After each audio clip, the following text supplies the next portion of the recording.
പഹൽഗാം ഭീകരാക്രമണത്തിൽ ഇന്ത്യ ശക്തമായ തിരിച്ചടിക്ക് ഒരുങ്ങവേ ഡൽഹിയിൽ നിർണായക യോഗങ്ങൾ നടക്കുകയാണ്. രാഷ്ട്രീയ കാര്യങ്ങൾക്കുള്ള കേന്ദ്ര മന്ത്രിസഭാ സമിതി യോഗത്തിൽ ഇതുവരെ കൈക്കൊണ്ട നടപടികൾ പ്രധാനമന്ത്രി നരേന്ദ്രമോദി വിശദീകരിച്ചു. ഇതിന് പിന്നാലെ സുരക്ഷാ കാര്യങ്ങൾക്കുള്ള മന്ത്രിസഭാ സമിതിയും മന്ത്രിസഭാ യോഗവും ചേരും.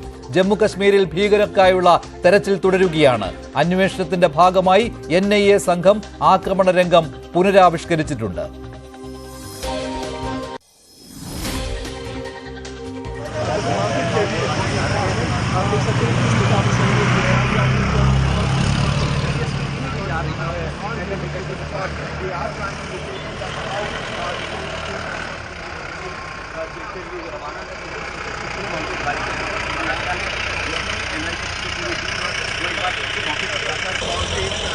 അതേസമയം ഇന്ത്യയുടെ സൈനിക നടപടി ഭയക്കുകയാണ് പാകിസ്ഥാൻ. 24 മുതൽ 36 മണിക്കൂറിനുള്ളിൽ ഇന്ത്യ തിരിച്ചടിക്കുമെന്ന കൃത്യമായ വിവരം കിട്ടിയെന്ന് പാക് വാർത്താ വിതരണ മന്ത്രി അതൌല തരാർ പ്രതികരിച്ചിട്ടുണ്ട്. ഐക്യരാഷ്ട്രസഭയുടെ ഇടപെടലും പാകിസ്ഥാൻ തേടി. അതേസമയം അന്താരാഷ്ട്ര അതിർത്തിയിലടക്കം വെടിനിർത്തൽ കരാർ ലംഘിച്ച് പാകിസ്ഥാന്റെ പ്രകോപനവും തുടരുകയാണ്. കൂടുതൽ വിവരങ്ങളുമായി TG സജിത്ത് ചേരുകയാണ് ന്യൂസ് ഡെസ്കിൽ നിന്ന്. സജിത്ത്, ഇന്ന് ഡൽഹിയിൽ ചേരുന്ന യോഗങ്ങൾ അതിനിർണായകമാണല്ലോ. സൈന്യത്തിന് പൂർണ്ണ സ്വാതന്ത്ര്യം ഇന്നലെ തന്നെ പ്രധാനമന്ത്രി നൽകിയതാണ്. അപ്പോൾ ഈ തീരുമാനങ്ങളൊക്കെ ഇന്നത്തെ യോഗത്തിൽ വിശദീകരിക്കുകയും ചെയ്യും. ഈ 36 മണിക്കൂറുകളിൽ തിരിച്ചടി ഭയക്കുന്ന പാകിസ്ഥാൻ ആ രഹസ്യാന്വേഷണ വിവരം കിട്ടിയിട്ടുണ്ട് എന്നും അറിയിക്കുകയാണ്. അപ്പോൾ തിരിച്ചടി വൈകില്ല എന്നുള്ള സൂചന തന്നെയല്ലേ ഇപ്പോഴും കിട്ടുന്നത്? തിരിച്ചടി വൈകില്ല എന്ന സൂചന തന്നെയാണ് പ്രതീക്ഷിക്കുന്നത്. ഡൽഹിയിൽ ആ തീരുമാനം കൈക്കൊള്ളപ്പെടും എന്ന് തന്നെയാണ് കരുതുന്നത്. ഇപ്പോൾ ഒരു യോഗം പൂർത്തിയായിരിക്കുന്നു. 3 പ്രധാനപ്പെട്ട യോഗങ്ങളാണ് പ്രധാനമന്ത്രിയുടെ അധ്യക്ഷതയിൽ ചേരുന്നത്. അതൊരു യോഗം രാഷ്ട്രീയ തീരുമാനങ്ങൾ എടുക്കാനുള്ള മന്ത്രിസഭാ ഉപസമിതി യോഗമാണ്. ആ യോഗം പൂർത്തിയായിരിക്കുന്നു. ഇനി സുരക്ഷാ കാര്യങ്ങൾക്കുള്ള മന്ത്രിസഭാ ഉപസമിതി യോഗം ചേരും. അതിനുശേഷം കേന്ദ്ര മന്ത്രിസഭാ യോഗവും ചേരുന്നുണ്ട്. ഇങ്ങനെ 3 യോഗങ്ങളാണ് ചേരുന്നത്. ഇതിൽ ഏറ്റവും പ്രധാനപ്പെട്ട യോഗം സുരക്ഷാ കാര്യങ്ങൾക്കുള്ള മന്ത്രിസഭാ ഉപസമിതി യോഗമാണ്. കാരണം ഏറ്റവും ക്ലോസ് ആയ മന്ത്രിമാർ പങ്കെടുക്കുന്ന യോഗത്തിൽ തന്ത്രപ്രധാനമായ തീരുമാനത്തിലേക്ക് തന്നെ വരുമെന്നാണ് പ്രതീക്ഷിക്കുന്നത്. എന്തായാലും ഇന്ത്യ ഇതിൽ സൈനിക നീക്കം ഉണ്ടാകും, ആ തീരുമാനം കൈക്കൊള്ളുമെന്ന രഹസ്യാന്വേഷണ വിവരം കിട്ടി എന്നതാണ് പാകിസ്ഥാനും മുന്നോട്ട് വയ്ക്കുന്നത്. പാകിസ്ഥാൻ കടുത്ത ആശങ്കയിലാണ് ഇക്കാര്യത്തിൽ. എന്തായാലും ആ പ്രധാനപ്പെട്ട തീരുമാനം ഡൽഹിയിൽ നിന്നും ഉടൻ തന്നെ ഉണ്ടാകുമെന്ന് പ്രതീക്ഷിക്കപ്പെടുന്നു. ഇന്ത്യ പലതരത്തിലുള്ള യുദ്ധസാധ്യതകൾ നീക്കിക്കൊണ്ട് പാകിസ്ഥാന് മേൽ സമ്മർദ്ദമുയർത്തുകയാണ്. അതുകൊണ്ട് ആ നീക്കം തന്നെയാണ് പ്രതീക്ഷിക്കപ്പെടുന്നത്. ഇന്നലെ പ്രധാനപ്പെട്ട യോഗങ്ങളിൽ പ്രധാനമന്ത്രി പങ്കെടുത്തിരുന്നു. കാരണം സംയുക്ത സേനാ മേധാവിക്കൊപ്പം 3 സേനകളുടെയും തലവന്മാരെ പ്രധാനമന്ത്രി കണ്ട് കാര്യങ്ങൾ വിലയിരുത്തിയിരുന്നു. അങ്ങനെ നിലവിലെ സാഹചര്യങ്ങൾ ബോധ്യപ്പെടുത്തി അതിർത്തിയിൽ ഇനി നടത്താൻ പോകുന്ന സൈനിക നീക്കം എന്ന് സംബന്ധിച്ച സുപ്രധാനമായ തീരുമാനമാണ് കൈക്കൊള്ളപ്പെടുക. ഇന്ന് ചേരുന്ന യോഗം അല്പസമയത്തുള്ളിൽ തന്നെ യോഗം പൂർത്തിയാകുമെന്ന് പ്രതീക്ഷിക്കുന്നു. അങ്ങനെയെങ്കിൽ ഈ യോഗത്തിൽ നിലവിലുള്ള സാഹചര്യങ്ങളും ഇന്ത്യ സൈനിക നടപടി നടത്തിയാൽ ഉണ്ടാകാൻ പോകുന്ന യുദ്ധതന്ത്രവും അടക്കമുള്ള കാര്യങ്ങളിൽ തീരുമാനം കൈക്കൊള്ളും എന്നാണ് പ്രതീക്ഷിക്കുന്നത്.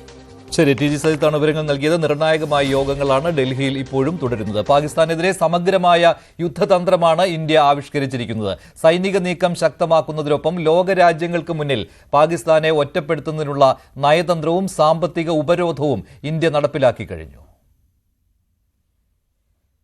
സൈനിക നീക്കം ഒരു വശത്ത്, പാകിസ്ഥാനെ ഒറ്റപ്പെടുത്താനുള്ള നയതന്ത്രം മറുവശത്ത്. ഇന്ത്യയുടെ യുദ്ധതന്ത്രം വ്യത്യസ്തമാണ്. സൈനിക നടപടിക്കൊപ്പം സൈനിക ശക്തി മെച്ചപ്പെടുത്താനുള്ള കരാറുകളിൽ ഏർപ്പെട്ട് പാകിസ്ഥാന് മേൽ സമ്മർദ്ദം ശക്തമാക്കുക. പഹൽഗാം സംഭവത്തിന് ശേഷം ഇന്ത്യക്ക് പിന്തുണ പ്രഖ്യാപിച്ച് സൈനിക ശക്തികളായ അമേരിക്കയും ഇസ്രയേലും രംഗത്ത് വന്നിരുന്നു. പല പ്രധാന രാജ്യങ്ങളും വിദേശകാര്യമന്ത്രിയെ വിളിച്ച് പിന്തുണ അറിയിച്ചു. അന്താരാഷ്ട്ര നയതന്ത്രം ഫലപ്രദമായി പയറ്റിയ ഇന്ത്യ ഇക്കാര്യത്തിൽ മേൽക്കൈ നേടിക്കഴിഞ്ഞു. അടുത്തത് സാമ്പത്തിക ഉപരോധമാണ്. വ്യാപാര നിയന്ത്രണം പ്രഖ്യാപിച്ച ഇന്ത്യ പല പ്രധാനപ്പെട്ട വ്യാപാര കരാറുകളിൽ നിന്നും പിന്മാറി. സമൂഹ മാധ്യമങ്ങളിലും പാകിസ്ഥാന് മേൽ വലിയ നിയന്ത്രണം ഇന്ത്യ പ്രഖ്യാപിച്ചു കഴിഞ്ഞു. പാക് അനുകൂല ചാനലുകൾക്കും സോഷ്യൽ മീഡിയ അക്കൗണ്ടുകൾക്കും നിരോധനം ഏർപ്പെടുത്തി. സിന്ധു നദീജല കരാറിൽ നിന്നും പിന്നോട്ടു പോയതാണ് പാകിസ്ഥാന് ഏറ്റവും തിരിച്ചടിയായത്. പാകിസ്ഥാന്റെ പല മേഖലകളിലും ജലപ്രതിസന്ധി അനുഭവപ്പെട്ടു തുടങ്ങിയെന്നതാണ് റിപ്പോർട്ടുകൾ. News desk, news 18. മംഗളൂരുവിൽ ആൾക്കൂട്ട ആക്രമണത്തിൽ വയനാട് സ്വദേശി അഷ്റഫ് കൊല്ലപ്പെട്ട സംഭവത്തിൽ 20 പേർ അറസ്റ്റിലായി. പാക് അനുകൂല മുദ്രാവാക്യം വിളിച്ചുവെന്ന് ആരോപിച്ചായിരുന്നു വയനാട് പുൽപ്പള്ളി സ്വദേശി അഷ്റഫിനെ ആൾക്കൂട്ടം ചവിട്ടിയും അടിച്ചും കൊലപ്പെടുത്തിയത്. സംഘർഷ സാധ്യത കണക്കിലെടുത്ത് മംഗളൂരുവിലും പരിസര പ്രദേശങ്ങളിലും കൂടുതൽ പോലീസിനെ വിന്യസിച്ചിട്ടുണ്ട്. അഷ്റഫിന്റെ മൃതദേഹം മലപ്പുറം പറപ്പൂർ ചോലാംകുണ്ട് ജുമാ മസ്ജിദ് ഖബർസ്ഥാനിൽ നടന്നു. മംഗളൂരുവിന് സമീപം കുടുപ്പു ഭദ്ര കല്ലൂരുട്ടി ക്ഷേത്ര മൈതാനത്ത് പ്രാദേശിക ക്രിക്കറ്റ് ടൂർണമെന്റിനിടെയാണ് 30ഓളം വരുന്ന സംഘം പാക് അനുകൂല മുദ്രാവാക്യം വിളിച്ചുവെന്നാരോപിച്ച് അഷ്റഫിനെ ചവിട്ടിയും വടികൊണ്ടടിച്ചും കൊലപ്പെടുത്തിയത്. ഞായറാഴ്ച ഉച്ചയ്ക്ക് 3 മണിയോടെയായിരുന്നു ആക്രമണം. ആക്രി പെറുക്കി ഉപജീവനം നടത്തുന്ന അഷ്റഫ് വർഷങ്ങൾക്ക് മുൻപ് തന്നെ മംഗളൂരുവിലെത്തിയിരുന്നു. മാനസിക അസ്വാസ്ഥ്യമുള്ളയാളാണ് അഷ്റഫ് എന്ന് ബന്ധുക്കൾ പ്രതികരിച്ചു. വീട്ടുകാരുമായി അകന്നു കഴിയുന്ന ഇയാൾ ഏറ്റവും ഒടുവിലായി പെരുന്നാളിനാണ് നാട്ടിലെത്തിയത്. മൂപ്പരാറിന് എന്തെങ്കിലും ഒരു സംഘടനയിലോ ജസ്റ്റ് എന്തിനെങ്കിലും ഒരു പ്രവർത്തിക്കുന്ന ഒരാളല്ല. എന്തിനെങ്കിലും മറ്റുള്ള അങ്ങനെ ഒരു ചെറിയ ഒരു ഇതുപോലും ഇല്ല. അപ്പോൾ എന്താണിപ്പോൾ ഈ ഒരു ഇങ്ങനത്തെ ഒരു സന്ദർഭത്തിൽ അങ്ങനെ വന്നിട്ടുള്ളത്? പിന്നെ അവിടുത്തെ നമുക്കിപ്പോൾ ഒരു ഇങ്ങനെ മൂപ്പര് ഇങ്ങനെ ഈ സാധനങ്ങളൊക്കെ കൊണ്ടു കൊടുക്കുന്ന CCTV അങ്ങനെയൊക്കെ ഇതുണ്ട്. അപ്പോൾ അവിടുത്തെ ഒരു ഇത് പ്രകാരം അങ്ങനത്തെ ഒരു സംഭവം ഇങ്ങനെ ഉണ്ടാവുന്ന ബാക്കിയൊക്കെ പോലീസാണ് അന്വേഷിക്കേണ്ടത്. 30ഓളം പേർ ചേർന്നാണ് ആക്രമണം നടത്തിയതെന്നാണ് FIR. പരിസര പ്രദേശങ്ങളിലെ CCTV ദൃശ്യങ്ങളും ടെലിഫോൺ രേഖകളും പോലീസ് ശേഖരിച്ചു. സംഭവത്തെ സർക്കാരും ഗൗരവമായാണ് കാണുന്നത്. അന്വേഷണത്തിനായി പ്രത്യേക സംഘത്തെ രൂപീകരിച്ചിട്ടുണ്ട്. കേസിൽ മുഴുവൻ പ്രതികളെയും പിടികൂടുമെന്ന് ആഭ്യന്തരമന്ത്രി G. പരമേശ്വര വ്യക്തമാക്കി. ആൾക്കൂട്ട കൊലപാതകത്തിൽ പരപ്പൂരിൽ ആക്ഷൻ കമ്മിറ്റി രൂപീകരിച്ചു. അഷ്റഫിന്റെ കൊലപാതകത്തിൽ ഇതുവരെ കർണാടക സർക്കാർ സ്വീകരിച്ച നടപടികളെല്ലാം തൃപ്തികരമാണ്. നീതി ലഭിക്കും വരെ പോരാട്ടം തുടരുമെന്നും സംസ്ഥാന സർക്കാർ പ്രശ്നത്തിൽ ഇടപെടണമെന്നും ആക്ഷൻ കമ്മിറ്റി അറിയിച്ചു. തീർച്ചയായും സംസ്ഥാന സർക്കാരിന്റെ ഒരു ഇടപെടൽ കൂടി ഇതിനകത്തുണ്ടാകണം എന്നുള്ള കാര്യത്തിൽ യാതൊരു സംശയവുമില്ല. കാരണം ഈ സംസ്ഥാനത്തെ ഒരു പൗരനാണ്, അതും ഒരു ചെറുപ്പക്കാരനാണ്. വളരെ ദാരുണമായ, വളരെ നിഷ്ഠൂരമായ ഒരു കൊലപാതകമാണ് നടന്നത് എന്നുള്ളത് കൊണ്ട് തന്നെ സംസ്ഥാന സർക്കാർ ഇതിൽ ശക്തമായ ഇടപെടൽ നടത്തണം എന്നുകൂടി ഞങ്ങൾ ആവശ്യപ്പെടുകയാണ്. അഷ്റഫിന്റെ ഖബറടക്കം പരപ്പൂർ ചോലോങ്കുണ്ട് ജുമാ മസ്ജിദ് ഖബർസ്ഥാനിൽ നടന്നു. മലപ്പുറത്തു നിന്നും CV അനുമോദനോടൊപ്പം KV Baiju, news 18, Mangaluru. വിഴിഞ്ഞം തുറമുഖ ഉദ്ഘാടനവുമായി ബന്ധപ്പെട്ടുള്ള പരസ്യങ്ങളിൽ കേരള സർക്കാരിനെയും മുഖ്യമന്ത്രിയെയും കേന്ദ്രം തഴഞ്ഞു. ദേശീയ ദിനപത്രങ്ങളിൽ ഷിപ്പിംഗ് മന്ത്രാലയം നൽകിയ പരസ്യത്തിലാണ് കേരളത്തെ തഴഞ്ഞത്. ഇത് വിവാദമാക്കേണ്ടതില്ലെന്ന നിലപാടിലാണ് സംസ്ഥാന സർക്കാർ. അതേസമയം ഉദ്ഘാടനവുമായി ബന്ധപ്പെട്ട് പ്രതിപക്ഷത്തിന്റെ അതൃപ്തി തുടരുകയാണ്. വിഴിഞ്ഞം തുറമുഖത്തിന്റെ ക്രെഡിറ്റ് ആർക്കെന്ന തർക്കം സംസ്ഥാനത്തെ ഭരണ പ്രതിപക്ഷ മുന്നണികൾ തമ്മിൽ നേരത്തെയുള്ളതാണ്. അതിൽ തങ്ങളുടെ ക്ലെയിം ശക്തമായി ഉന്നയിക്കുന്നതാണ് കേന്ദ്ര സർക്കാരിന്റെ പരസ്യം. ഊർജം പകരുന്ന തുറമുഖങ്ങൾ, വികസിത ഭാരതം 2047 എന്ന തലക്കെട്ടിൽ ഷിപ്പിംഗ് മന്ത്രാലയം നൽകിയ പരസ്യമാണ് വിവാദമാകുന്നത്. 18,000 കോടി ചെലവുള്ള വിഴിഞ്ഞം അന്താരാഷ്ട്ര കപ്പൽ ചരക്ക് കൈമാറ്റ ആഴക്കടൽ തുറമുഖം പൂർണ്ണമായും കേന്ദ്ര പദ്ധതിയെന്ന് തോന്നിപ്പിക്കുന്നതാണ് പരസ്യം. കേരളത്തിന്റെ സ്വപ്ന പദ്ധതിയെങ്കിലും എവിടെയും കേരളത്തെയോ സർക്കാരിനെയോ കുറിച്ച് പരാമർശമില്ല. ഇക്കാര്യത്തിൽ കേന്ദ്രവും സംസ്ഥാനവും തമ്മിൽ അഭിപ്രായ വ്യത്യാസം ഇല്ലെന്നായിരുന്നു തുറമുഖ മന്ത്രിയുടെ പ്രതികരണം. ഇക്കാര്യത്തിൽ ഒരു കരാറുണ്ടാക്കി, ആ കരാറ് നമുക്ക് നഷ്ടം സംഭവിക്കുന്ന രൂപത്തിൽ ഉള്ളടക്കങ്ങളുണ്ടായിരുന്നു. ആ കരാറിന്റെ ഉള്ളടക്കത്തോട് നമുക്ക് പൊതുവിൽ യോജിപ്പില്ലായിരുന്നു. അത് ചൂണ്ടിക്കാണിച്ചു. അതൊരു സൃഷ്ടിപരമായ വിമർശനമാണ്. എന്നാൽ കരാറ് നിലനിർത്തിക്കൊണ്ട് മുന്നോട്ട് പോകുന്ന ലൈനാണ് ഇടതുപക്ഷ ജനാധിപത്യ ഗവൺമെന്റ് സ്വീകരിച്ചത്.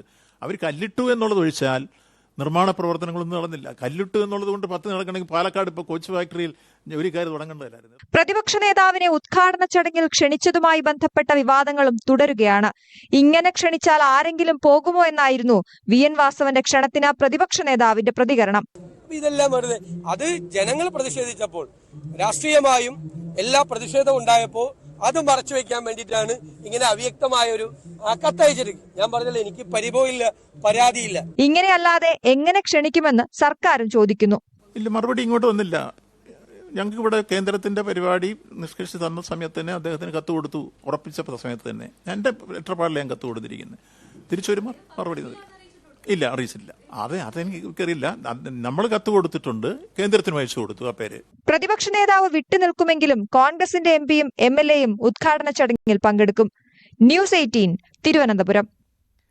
വരവിൽ കവിഞ്ഞ സ്വത്ത് സമ്പാദിച്ചെന്ന പരാതിയിൽ മുഖ്യമന്ത്രിയുടെ ചീഫ് പ്രിൻസിപ്പൽ സെക്രട്ടറി KM എബ്രഹാമിന് ആശ്വാസം. CBI അന്വേഷണം സുപ്രീം കോടതി സ്റ്റേ ചെയ്തു.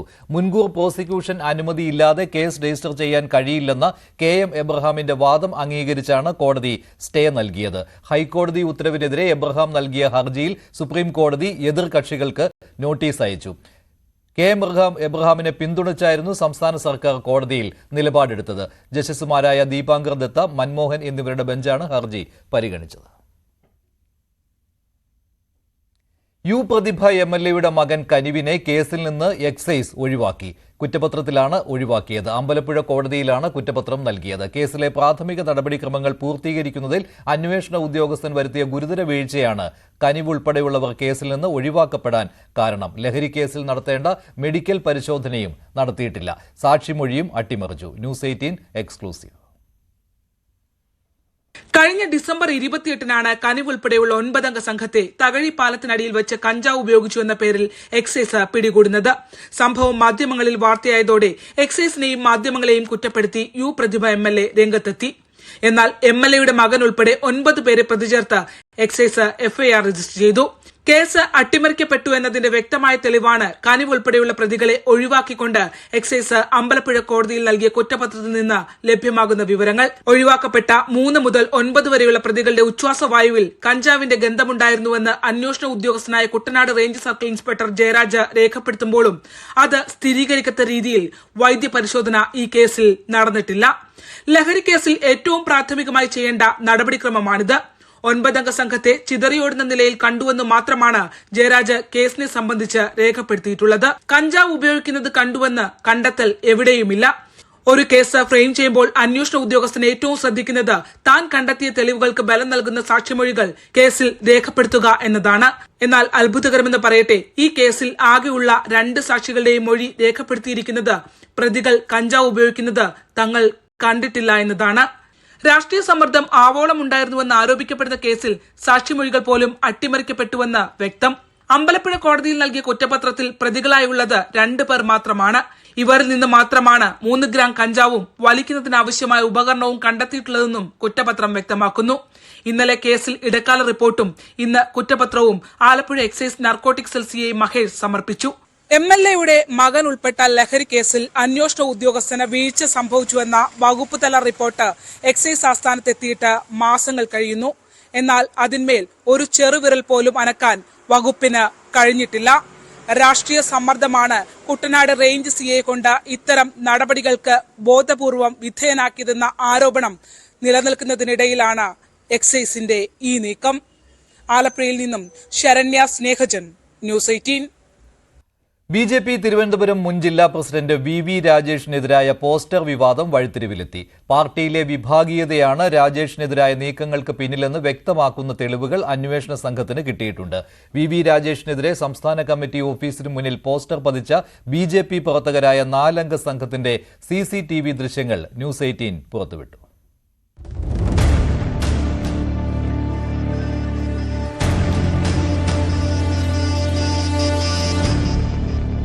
കഴിഞ്ഞ മാർച്ച് 26-ന് അർദ്ധരാത്രി തമ്പാനൂരിലെ BJPയുടെ സംസ്ഥാന കാര്യാലയത്തിന് സമീപത്തും വഴുതക്കാട് ജില്ലാ കമ്മിറ്റി ഓഫീസിന് മുമ്പിലും മുൻ ജില്ലാ അധ്യക്ഷൻ കൂടിയായ VV രാജേഷിനെതിരെ ED അന്വേഷണം ആവശ്യപ്പെട്ട് പോസ്റ്റർ പതിച്ച BJP പ്രവർത്തകരായ 4-അംഗ സംഘത്തിന്റെ CCTV ദൃശ്യങ്ങളാണ് ന്യൂസ് 18 പുറത്തുവിടുന്നത്.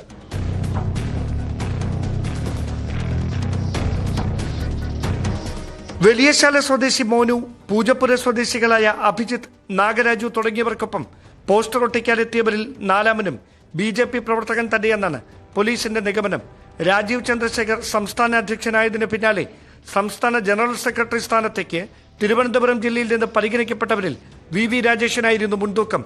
എന്നാൽ ഈ പദവി ലക്ഷ്യം വെച്ചിരിക്കുന്ന മറ്റൊരു പ്രമുഖ നേതാവിന് പോസ്റ്റർ വിവാദവുമായി നേരിട്ട് ബന്ധമുണ്ടെന്നാണ് പ്രതികളുടെ കോൾ ഡേറ്റ റെക്കോർഡുകൾ പരിശോധിച്ച പോലീസിന്റെ കണ്ടെത്തൽ. വിശദമായ മൊഴി രേഖപ്പെടുത്തുന്നതിനായി BJP സംസ്ഥാന ഭാരവാഹി കൂടിയായ ഈ നേതാവിന് 3 ദിവസം മുമ്പ് സ്റ്റേഷനിലെത്താൻ നിർദ്ദേശം നൽകിയിരുന്നെങ്കിലും അദ്ദേഹം മൊഴി നൽകാൻ എത്തിയില്ലെന്നാണ് പോലീസ് നൽകുന്ന വിവരം. പാർട്ടിയിൽ ഭിന്നിപ്പുണ്ടാക്കാൻ എതിർകക്ഷികൾ നടത്തിയ ഗൂഢാലോചനയാണ് പോസ്റ്റർ വിവാദത്തിന് പിന്നിലെന്ന് പ്രതിരോധിച്ചിരുന്ന സംസ്ഥാന BJP നേതൃത്വത്തിന് പുറത്തു വന്ന CCTV ദൃശ്യങ്ങൾ സംബന്ധിച്ച് മറുപടി നൽകാൻ നന്നേ വിഷമിക്കേണ്ടി വരുമെന്ന് ഉറപ്പ്. തിരുവനന്തപുരത്ത് നിന്ന് ഡാൻ കുര്യൻ, ന്യൂസ് 18. റാപ്പർ വേടനിൽ നിന്ന് പിടിച്ചെടുത്ത പുലിപ്പല്ല് ശാസ്ത്രീയ പരിശോധനയ്ക്ക് അയക്കാൻ വനം വകുപ്പ്. പുലിപ്പല്ലിൽ വെള്ളി കെട്ടിച്ച തൃശൂർ വിയ്യൂരിലെ ജ്വല്ലറിയിൽ എത്തിച്ച് തെളിവെടുപ്പും നടത്തി. എന്നാൽ വേടന് പുലിപ്പല്ല് നൽകിയ രഞ്ജിത്ത് കുമ്പിടിയുമായി ബന്ധപ്പെടാൻ വനംവകുപ്പിന് ഇതുവരെ കഴിഞ്ഞിട്ടില്ല. കേസിൽ വേടന്റെ അടുത്ത സുഹൃത്തുക്കളുടെ മൊഴിയെടുക്കാനും വേടന്റെ ഇൻസ്റ്റഗ്രാം ചാറ്റുകൾ പരിശോധിക്കാനുമാണ് തീരുമാനം. റാപ്പർ വേടന്റെ കൈവശം കണ്ടെത്തിയ പുലിപ്പല്ലുമായി ബന്ധപ്പെട്ട് അതുമായി ബന്ധപ്പെട്ടുള്ള പരിശോധന നടത്തുന്നതിന് തൃശ്ശൂരിൽ പുലിപ്പല്ല് രാഖി ഷെയ്പ്പാക്കി എന്ന് പറയുന്ന ജ്വല്ലറിയിൽ എത്തിച്ച വേടനുമായി തെളിവെടുപ്പ് നടത്തിയിട്ടുണ്ട്. ഇത് മാത്രമല്ല, കോടനാട് നിന്നും രാവിലെ ഫോറസ്റ്റ് സംഘം വേടനുമായി തൃശ്ശൂർ എത്തുകയായിരുന്നു. തൃശ്ശൂരിലെത്തി തെളിവെടുപ്പ് നടത്തിയിട്ടുണ്ട്. ഇത് നൽകിയ ആളെ പറ്റിയും ഫോറസ്റ്റ് അന്വേഷിച്ചുകൊണ്ടിരിക്കുകയാണ്. രഞ്ജിത്ത് കുമ്പിടി എന്ന് പറയുന്ന ശ്രീലങ്കൻ സ്വദേശിയായ ഒരാളാണ്.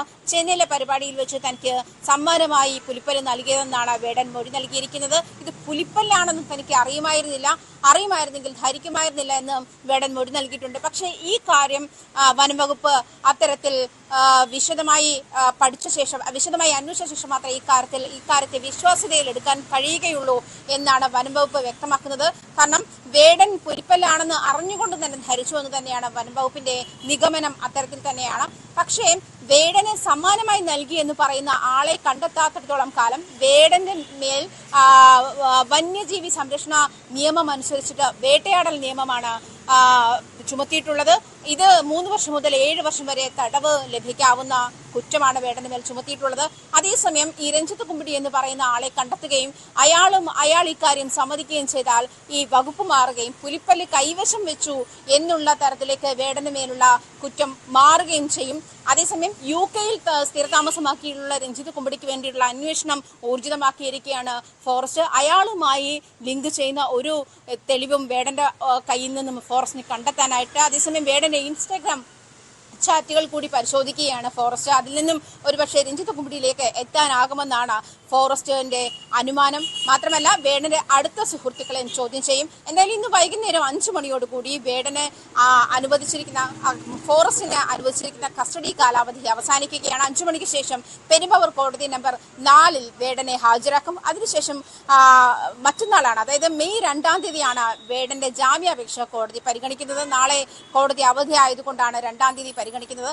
ആ സമയം വരെ ഈ വേടൻ റിമാൻഡിൽ തുടരണോ അതോ കസ്റ്റഡി തുടരണോ എന്നുള്ള കാര്യം കോടതി വൈകുന്നേരത്തോടെ തീരുമാനിക്കുമെന്നാണ് മനസ്സിലാക്കാൻ കഴിയുന്നത്. സംവിധായകരിൽ നിന്ന് കഞ്ചാവ് പിടികൂടിയ സംഭവത്തിൽ ഛായാഗ്രാഹകൻ സമീർ താഹിറിനെ ചോദ്യം ചെയ്യാനുള്ള സമൻസ് എക്സൈസ് ഇന്ന് അയക്കും. സമീറിന്റെ പേരിലാണ് ഹൈബ്രിഡ് കഞ്ചാവ് പിടികൂടിയ ഫ്ളാറ്റ്. കഴിഞ്ഞ ദിവസമാണ് സംവിധായകൻ ഖാലിദ് റഹ്മാനെയും അഷ്റഫ് ഹംസയെയും ഈ ഫ്ളാറ്റിൽ നിന്ന് കഞ്ചാവുമായി എക്സൈസ് പിടികൂടിയത്. കഞ്ചാവ് വിതരണക്കാരനെ പരിചയപ്പെടുത്തിയ ആളെയും ചോദ്യം ചെയ്യും. സംവിധായകർ ഖാലിദ് റഹ്മാനും അഷ്റഫ് ഹംസയ്ക്കും കഞ്ചാവ് കേസിൽ ജാമ്യം ലഭിച്ചെങ്കിലും അന്വേഷണം കൂടുതൽ ശക്തമാക്കാനാണ് എക്സൈസ് നീക്കം. ആദ്യപടിയായി ഫ്ളാറ്റ് ഉടമയായ സമീർ താഹിറിനെ ചോദ്യം ചെയ്യും. NDPS ആക്ട് പ്രകാരം ലഹരി ഉപയോഗിക്കാൻ സ്ഥലം നൽകുന്നതും കുറ്റകരമാണ്. സമീർ താഹിറിന്റെ അറിവോടെയാണ് ലഹരി ഉപയോഗം എന്ന് ചോദ്യം ചെയ്യലിൽ ബോധ്യപ്പെട്ടാൽ പ്രതി ചേർക്കും. സമീർ താഹിറിന് ഇന്ന് നോട്ടീസ് നൽകുമെന്ന് എക്സൈസ് അസിസ്റ്റന്റ് കമ്മീഷണർ വ്യക്തമാക്കി. രജിസ്റ്റേർഡ് പോസ്റ്റായിട്ടായിരിക്കും നോട്ടീസ് നൽകുക. കൂടുതൽ ആൾക്കല്ല, നമുക്ക് ആ ഫ്ളാറ്റ് വാടകയ്ക്ക് എടുത്താണ് ഈ സമീർ താഹിർ എന്ന് പറഞ്ഞ ആൾ. അയാൾ നമ്മൾ ഇന്നലെ അഡ്രസ്സ് ലൊക്കേറ്റ് ചെയ്തു, കണ്ടുപിടിച്ചു. ഇന്നാൾക്ക് ഇതിപ്പോൾ പോസ്റ്റ് ചെയ്യാൻ പോയിട്ടുണ്ട്. അയാൾക്ക് നോട്ടീസ് നമ്മൾ അയച്ചു കൊടുക്കും. ഒരാഴ്ചക്കുള്ള ആൾ വന്നിവിടെ മൊഴി തരണം നമുക്ക്, എന്നിട്ട് നമ്മൾ അടുത്തത് തീരുമാനിക്കുള്ളൂ. അതേസമയം കഞ്ചാവ് വിതരണക്കാരനെ പരിചയപ്പെടുത്തിയ ആളെയും ചോദ്യം ചെയ്യുമെന്ന് എക്സൈസ് അസിസ്റ്റന്റ് കമ്മീഷണർ വ്യക്തമാക്കി. കഞ്ചാവ് പിടിച്ചെടുത്ത ഫ്ളാറ്റിൽ കുറെ നാളായി ലഹരി ഉപയോഗം ഉണ്ടെന്ന് വിവരം ലഭിച്ചിരുന്നു. അതേ തുടർന്നാണ് പരിശോധന ശക്തമാക്കിയത്. പിടിയിലായ സംവിധായകർക്ക് ഹൈബ്രിഡ് കഞ്ചാവ് കൈമാറിയ ഇടനിലക്കാരന്റെ ചില വിവരങ്ങൾ എക്സൈസിന് ലഭിച്ചിട്ടുണ്ട്. ഇയാളുടെ ഫോൺ കേന്ദ്രീകരിച്ചാണ് അന്വേഷണം. 2 മാസം മുൻപ് ഇതേ ഫ്ളാറ്റിൽ എക്സൈസ് പരിശോധന നടത്തിയെങ്കിലും ഒന്നും ലഭിച്ചിരുന്നില്ല. അതേസമയം ഓസ്ട്രേലിയൻ പ്രവാസി മലയാളിയായ ഒരാൾ കഞ്ചാവുമായി ഫ്ളാറ്റിലെത്തിയെന്ന വിവരത്തെ തുടർന്നാണ് എക്സൈസ് പരിശോധന നടത്തിയത്. സംവിധായകർക്കൊപ്പം അറസ്റ്റിലായ ഷാലിഹ് മുഹമ്മദ് എന്നയാൾ പ്രവാസിയാണ്. ഇയാളെ ചുറ്റിപ്പറ്റിയും കൂടുതൽ അന്വേഷണം നടത്തിവരികയാണ് excise. News 18 Kochi. Google location ഉപയോഗിച്ച് മയക്കുമരുന്ന് വിൽപ്പന നടത്തുന്ന അന്തർ സംസ്ഥാന ലഹരിക്കടത്ത് സംഘത്തിലെ പ്രധാനികൾ കാസർഗോഡ് പിടിയിലായി. കോഴിക്കോട് സ്വദേശിയും കർണാടക മടിക്കേരി സ്വദേശിയുമാണ് അറസ്റ്റിലായത്. പണം ഓൺലൈനിലൂടെ ട്രാൻസ്ഫർ ചെയ്താൽ മയക്കുമരുന്ന് ഒളിപ്പിച്ച സ്ഥലത്തിന്റെ ഗൂഗിൾ ലൊക്കേഷൻ നൽകിയാണ് ഇവരുടെ വിൽപ്പന. നിരവധി മയക്കുമരുന്ന് കേസുകളിൽ പ്രതിയായതിനെ തുടർന്ന് മഞ്ചേശ്വരം ബഡാജ് സ്വദേശി സൂരജ് റായിയെ തിരുവനന്തപുരം സെൻട്രൽ ജയിലിൽ അടച്ചു. കേരളത്തിലേക്ക് വൻതോതിൽ രാസലഹരിയായ MDMA ഉൾപ്പെടെ എത്തിച്ച് വിൽപ്പന നടത്തുന്ന സംഘത്തിലെ പ്രധാനികളാണ് പോലീസ് വലയിലായത്. കോഴിക്കോട് പെരുങ്കുഴിപ്പാടം ചേറൂട്ടി ഹൌസിലെ രഞ്ജിത്ത്, മടിക്കേരി സ്വദേശി സഫാദ് എന്നിവരെയാണ് ബദിയടുക്ക പോലീസ് അറസ്റ്റ് ചെയ്തത്. ബംഗളൂരു കേന്ദ്രീകരിച്ചാണ് ഇവരുടെ പ്രവർത്തനം. ഏജന്റുമാർ മുഖേനയാണ് വിൽപ്പന. ആവശ്യമുള്ള ലഹരിമരുന്നിന്റെ അളവും നിരക്കും ഉറപ്പിച്ച ശേഷം തുക ഓൺലൈനായി നൽകിയാൽ ലഹരി ഒളിപ്പിച്ചു വച്ചിരിക്കുന്ന ഗൂഗിൾ ലൊക്കേഷൻ വാട്സാപ്പിൽ കൈമാറുന്നതാണ് ഇവരുടെ രീതി. പെർള ചെക്ക് പോസ്റ്റിന് സമീപത്തു നിന്ന് 84 ഗ്രാം MDMA പിടിച്ച കേസിന്റെ തുടരന്വേഷണത്തിലാണ് പ്രതികളെ പിടികൂടാനായത്. അറസ്റ്റിലായ രഞ്ജിത്ത് കാസർഗോഡ്, കണ്ണൂർ ജില്ലകളിലെ ചെറുകിട കച്ചവടക്കാർക്ക് ലഹരിമരുന്ന് എത്തിച്ചു കൊടുക്കുന്നതായും കണ്ടെത്തി. സംഘത്തിലുൾപ്പെട്ട മറ്റു പ്രതികൾക്കായും അന്വേഷണം ഊർജിതമാക്കിയിട്ടുണ്ട്. ഇതിനിടെ നിരവധി മയക്കുമരുന്ന് കേസുകളിലെ പ്രതിയായ ബഡാജെ സ്വദേശി സൂരജ് റായിയെ PIT NDPC ആക്ട് പ്രകാരം അറസ്റ്റ് ചെയ്ത് തിരുവനന്തപുരം സെൻട്രൽ ജയിലിൽ അടച്ചു. കാസർഗോഡ് ജില്ലയിൽ ആദ്യമായാണ് മയക്കുമരുന്ന് കടത്തുകളിൽ പ്രതിയായവർക്കെതിരെ ഇത്തരം നടപടി സ്വീകരിക്കുകയെന്ന് പോലീസ് അറിയിച്ചു. ന്യൂസ് 18 കാസർഗോഡ്. മലപ്പുറത്ത് 5.5 വയസ്സുകാരി വിഷബാധയേറ്റ് മരിച്ച സംഭവത്തിൽ കോഴിക്കോട് മെഡിക്കൽ കോളേജിനെതിരെ കുട്ടിയുടെ പിതാവ് സൽമാനുൽ ഹാരിസ് കുട്ടിയുടെ തലയിലെ മുറിവുകൾക്ക് ആദ്യഘട്ടത്തിൽ കാര്യമായ ചികിത്സ നൽകിയില്ലെന്നും 48 മണിക്കൂറിന് ശേഷമാണ് മുറിവിന് തുന്നലിട്ടതെന്നും സൽമാനുൽ ഹാരിസ് പറഞ്ഞു. കുട്ടിയെ ആദ്യം കൊണ്ടുപോയ തിരൂരങ്ങാടി താലൂക്ക് ആശുപത്രിയിൽ മരുന്നില്ലാത്തതിനാലാണ് മെഡിക്കൽ കോളേജിലേക്ക് കൊണ്ടുപോകാൻ നിർദ്ദേശം നൽകിയതെന്നും പിതാവ് പറയും. കുട്ടീനെ ആദ്യം കൊണ്ടുപോയത് തിരുവങ്ങാട് താലൂക്ക് ഹോസ്പിറ്റലിലേക്കാണ്. അവിടുന്ന് അവർ ഡോക്ടർ പറഞ്ഞത് കുട്ടീനെ ഡെറ്റോളിട്ടുകാണ്ട് നല്ല കഴുകി വൃത്തിയാക്കി ഇവിടെ ഇതിനുള്ള ചികിത്സയില്ല, ഞങ്ങൾ കോളേജിലേക്ക് പോയിക്കോളി എന്ന് പറഞ്ഞ് ഞങ്ങൾ കോളേജിലേക്ക് എഴുതി തന്നു. കോളേജിലേക്ക് പോയി. അപ്പോൾ എത്തിയതിന് ശേഷം കോളേജിൽ നിന്ന് അവർ ഇഞ്ചക്ഷൻ അടിച്ച് എന്ന് പറഞ്ഞ് തലയിലും കാലിൻ്റെ ഇവിടെ നല്ല മുറി ഉണ്ടായിരുന്നു. അവർ കൂടുതലായിട്ട് ഇഞ്ചക്ഷൻ ഇതൊക്കെ അടിച്ചത് ഈ ചെറിയ മുറിയുള്ള തലൻ്റെ നെഞ്ഞിൻ്റെ ഇവിടെ ഉള്ള ചെറിയ മുറിൻ്റെ അവിടത്തേക്കാണ് ചുറ്റോടിയിട്ടും കൂടുതൽ ഇഞ്ചക്ഷൻ അടിച്ചത്. തലൻ്റെ കാര്യം വലിയ മുറിയായിരുന്നു തലയിൽ. ആ തലേൻ്റെ കാര്യം അവർ അങ്ങനെ നോക്കിയിട്ടുമില്ല. അങ്ങനെ അവർ ഇഞ്ചക്ഷൻ അടിച്ചിക്കാണ്ട് 48 മണിക്കൂർ കഴിഞ്ഞിട്ട് നിങ്ങൾ പോരി എന്ന് പറഞ്ഞാണ്ട് വീട്ടിലേക്ക് പറഞ്ഞേക്കുകയാണ് ചെയ്തത്. അങ്ങനെ കഴിഞ്ഞതിന് ശേഷം 48 മണിക്കൂർ കഴിഞ്ഞതിന് ശേഷം ഞങ്ങൾ കുട്ടീനെ കോളേജിലേക്ക് കൊണ്ടുപോയി. കോളേജിൽ നിന്ന് അവർ തലയ്ക്ക് സ്റ്റിച്ച് ഇട്ട് കാലിൻ്റെ ഭാഗം കട്ട് ചെയ്തിക്കാണ്ട് ഓപ്പറേഷൻ ചെയ്ത് ഇതാണ് അവർ ചെയ്തിട്ടുള്ളൂ. തിരുവനന്തപുരം പോത്തൻകോട് സുധീഷ് വധക്കേസിൽ മുഴുവൻ പ്രതികൾക്കും ജീവപര്യന്തം. നെടുമങ്ങാട് പട്ടികജാതി പട്ടികവർഗ പ്രത്യേക കോടതിയാണ് കുപ്രസിദ്ധ ഗുണ്ട ഒട്ടകം രാജേഷ് അടക്കം 11 പ്രതികൾക്കും ജീവപര്യന്തം തടവ് ശിക്ഷ വിധിച്ചത്. കൂടുതൽ വിവരങ്ങളുമായി വി വിനോദ് ചേരുന്നു. വിനോദ്, നേരത്തെ തന്നെ 11 പ്രതികളെയും കുറ്റക്കാരാണെന്ന് കോടതി കണ്ടെത്തിയതാണ്. ഇപ്പോൾ ഓരോ പ്രതികൾക്കുമുള്ള ശിക്ഷ എങ്ങനെയാണ്?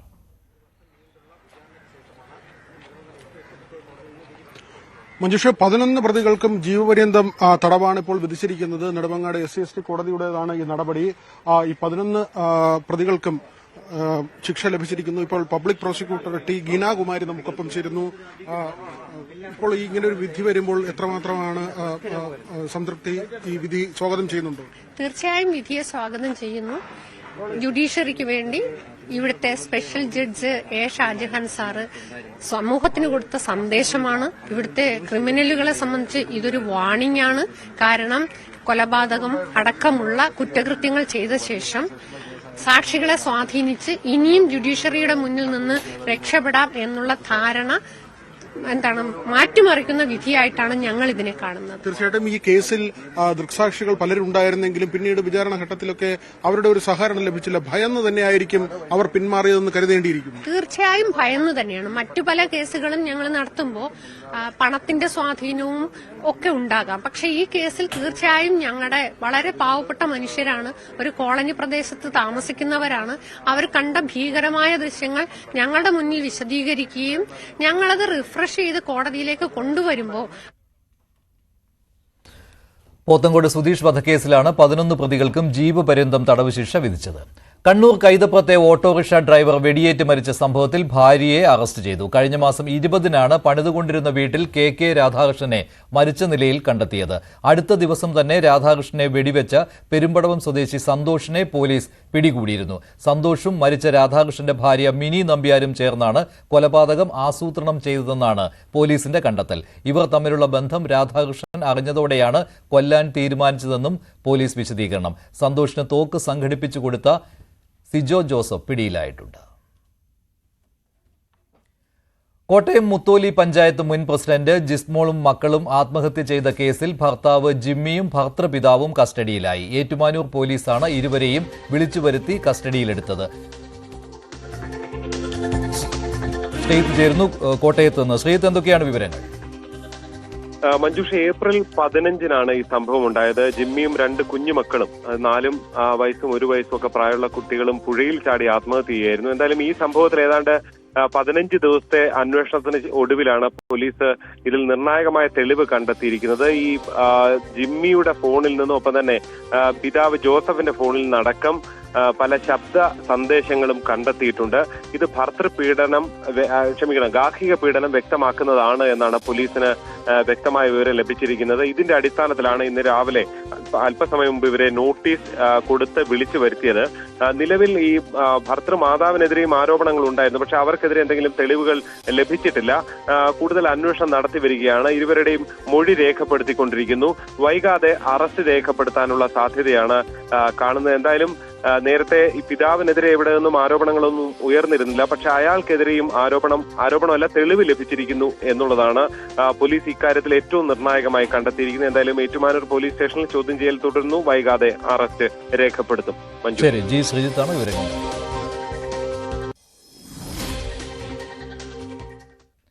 പാലക്കാട് കല്ലടിക്കോട് വെള്ളക്കെട്ടിൽ വീണ് സഹോദരങ്ങൾ ഉൾപ്പെടെ മുങ്ങി മരിച്ച 3 കുട്ടികളുടെയും സംസ്കാരം നടന്നു. കുട്ടികളുടെ സ്കൂളിൽ നടന്ന പൊതുദർശനത്തിന് ശേഷം പള്ളിപ്പടി പഞ്ചായത്ത് ശ്മശാനത്തിലായിരുന്നു സംസ്കാരം. വെള്ളത്തിൽ വീണതിനെ തുടർന്ന് നെഞ്ചിലേക്ക് ചെളി കയറിയതാണ് മരണകാരണമെന്നാണ് പ്രാഥമിക നിഗമനം. കല്ലടിക്കോട് 3 ഏക്കർ മീൻവല്ലത്ത് ഇന്നലെയാണ് അപകടമുണ്ടായത്. രാവിലെ കുളിക്കാൻ പോയ കുട്ടികൾ ഉച്ചയായിട്ടും തിരിച്ചു വരാത്തതിനെ തുടർന്ന് നടത്തിയ അന്വേഷണത്തിലാണ് സമീപത്തെ വെള്ളക്കെട്ടിൽ കുട്ടികളുടെ മൃതദേഹങ്ങൾ കണ്ടെത്തിയത്. പ്രകാശൻ അനിത ദമ്പതികളുടെ മക്കളായ 5 വയസ്സുകാരൻ പ്രദീപ്, 3 വയസ്സുകാരൻ പ്രജീഷ്, തമ്പി മാധവി ദമ്പതികളുടെ മകൾ 9 വയസ്സുകാരി രാധിക എന്നിവരാണ് മരിച്ചത്. സംസ്ഥാന ചീഫ് സെക്രട്ടറി ഉൾപ്പെടെ ഉന്നത ഉദ്യോഗസ്ഥർ ഇന്ന് വിരമിക്കും. ശാരദ മുരളീധരൻ വിരമിക്കുമ്പോൾ എ ജയതിലക് ചീഫ് സെക്രട്ടറിയാകും. KSEB ചെയർമാൻ ബിജു പ്രഭാകർ, അഗ്നിരക്ഷാ സേനാ മേധാവിയും DGPയുമായ കെ പത്മകുമാർ, വനം മേധാവി ഗംഗാ സിംഗ് എന്നിവരാണ് വിരമിക്കുന്നവരിൽ പ്രമുഖർ. ഇന്ത്യൻ ഫുട്ബോൾ താരം IM വിജയനും ഇന്ന് സർവീസിൽ നിന്ന് പടിയിറങ്ങും. എൻ പ്രശാന്ത് IASന്റെ സസ്പെൻഷൻ പിൻവലിക്കാൻ സാധ്യത. പ്രശാന്തിനെ തിരിച്ചെടുക്കുന്നതിനെ അനുകൂലിച്ച് ചീഫ് സെക്രട്ടറി മുഖ്യമന്ത്രിക്ക് റിപ്പോർട്ട് നൽകി. റിപ്പോർട്ട് പരിശോധിച്ച് മുഖ്യമന്ത്രി തീരുമാനമെടുക്കും. കൊൽക്കത്തയിലുണ്ടായ വൻ തീപിടുത്തത്തിൽ 14 പേർ വെന്തു മരിച്ചു. മരിച്ചവരുടെ മൃതദേഹങ്ങൾ കൊൽക്കത്തയിലെ വിവിധ ആശുപത്രികളിൽ പോസ്റ്റ്മോർട്ടം നടത്തും. ശേഷം ബന്ധുക്കൾക്ക് വിട്ടുനൽകും. സെൻട്രൽ കൊൽക്കത്തയിലെ ഫാൽപട്ടി മച്ചുവയ്ക്ക് സമീപം ഋതുരാജ് ഹോട്ടലിലാണ് തീപിടുത്തമുണ്ടായത്. ഇന്നലെ രാത്രിയായിരുന്നു അപകടം. റെസ്റ്റോറന്റിന്റെ അടുക്കളയിൽ നിന്ന് ആളിപ്പടർന്ന തീ സമീപത്തേക്ക് വ്യാപിച്ചു. ഹോട്ടലിനുള്ളിൽ തീ അണയ്ക്കാനുള്ള മതിയായ സുരക്ഷാ സംവിധാനങ്ങൾ ഉണ്ടായിരുന്നില്ലെന്നും ആരോപണമുണ്ട്. സംഭവിച്ചത് സുരക്ഷാ വീഴ്ചയാണെങ്കിൽ കടുത്ത നടപടി ഉണ്ടാകുമെന്ന് മുഖ്യമന്ത്രി മമതാ ബാനർജി വ്യക്തമാക്കി. ഇനി സ്വർണം വെള്ളി നിരക്കുകൾ കൂടി നോക്കാം. കവിത ഗോൾഡ് ആൻഡ് ഡയമണ്ട്സ് ഇന്നത്തെ സ്വർണം വെള്ളി നിരക്കുകൾ നിങ്ങൾക്കായി സമർപ്പിക്കുന്നത് Kavitha gold and diamonds. Choose your special. സ്വർണം 22 ക്യാരറ്റ് ഗ്രാമിന് 8,980, പവന് 71,840. സ്വർണം 18 ക്യാരറ്റ് ഗ്രാമിന് 7,435, പവന് 59,480. വെള്ളി ഗ്രാമിന് 109, കിലോയ്ക്ക് 1,09,000 രൂപ. കവിത ഗോൾഡ് ആൻഡ് ഡയമണ്ട്സ് ഇന്നത്തെ സ്വർണം വെള്ളി നിരക്കുകൾ നിങ്ങൾക്കായി സമർപ്പിച്ചത് Kavitha gold and diamonds. Choose your special. ഇടവേളയ്ക്ക് ശേഷം സകലമാന കേരളം ഹരികൃഷ്ണൻ ചേരും.